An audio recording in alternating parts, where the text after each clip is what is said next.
ผู้ใดอยากขอพรขอเชิญกดไลค์กดแชร์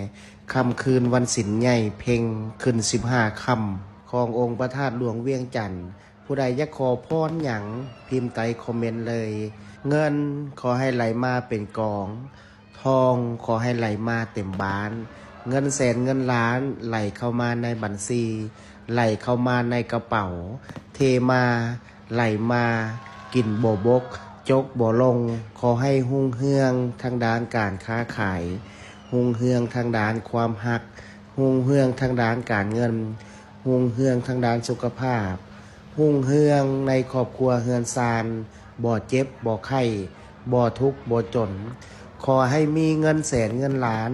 ไหลเข้ามาทุกวินาที ขอให้เพิ่นปัดเป้าสิ่งซัวหาย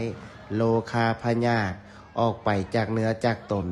ผู้ใดได้พิมพ์คอมเมนต์อธิษฐานกดไลค์กดแชร์ถ้าว่าเจ้าบ่ได้มา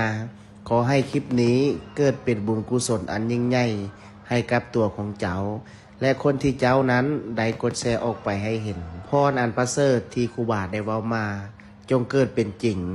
สาธุ